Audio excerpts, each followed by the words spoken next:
This song was inspired by an actual person I met 2 times in my life.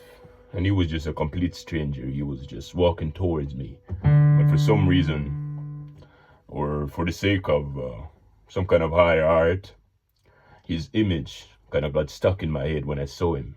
He was about my age. A black fella walking towards me when I was standing there in a bus station. But for some reason, his image really got stuck with me. And I was on my way to work. I remember how I couldn't help but keep thinking about this person. Something about him was something so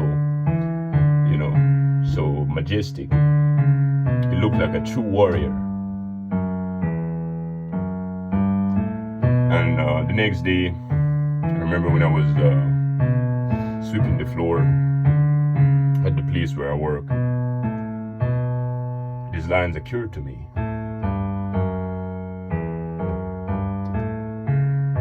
And I wrote this song. It's called Ballad of Afro Mack.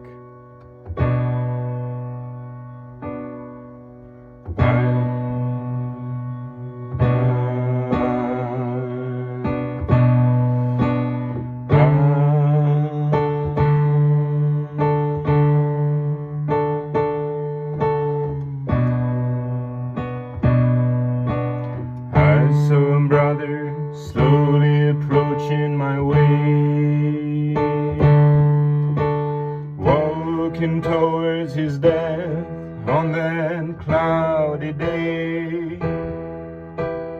I asked him, brother, now where do you dare to bow?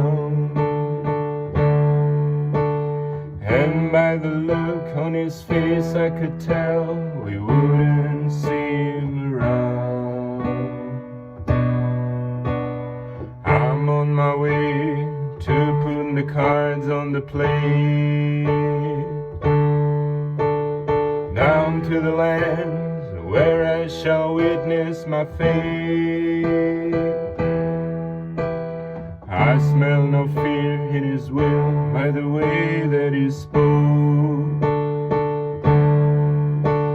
So many wanted, but no one dared to hold that brave black blow. The bullets went through him, but he always failed to fall, until the Almighty picked him for his last call. He fought till the stop of the heart that set him off track. They took the life, but never the spirit of the great Afro Mack. Mack rode away, sensing his death like a hint, with headband and afro waving along in the wind. He had no remorse once he stood on the soil of his land, facing them bastards and hailing the fear in their sand. With fury and rage they dust Afro Mack with words, threatening with weapons, seeing themselves as the lords. He made no step back, reaching for gun on his hip, killing their spirit, tearing up their iron whip. The bullets went through him, but he always failed to fall, until the Almighty picked him for his last call. He fought till the stop of the heart that set him off track. They took the life, but never the spirit of the great Afro Mack. The moment we found him in bullets and smoke in the air, all wounded and bleeding, holding the dust on his hair. His heart was still beating and he was still breathing. He had no intentions to run, not even when he heard the bullet that found him sleeping from the shotgun. The bullet then found him down on the road to his chest. It struck us like lightning and gave him the right to rest. Right after they killed him, they took our lives for the best. Then fled to the west, scared of the protest, leaving their stains on the past. Then bullets went through him, but he always failed to fall, until the Almighty picked him for his last call.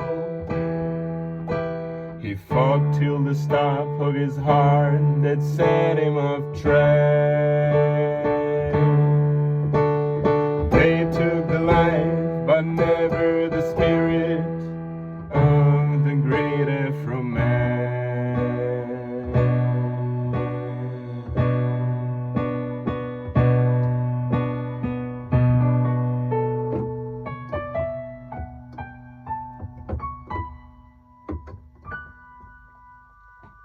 The funny thing is, just like with the song I wrote, another song I wrote and performed called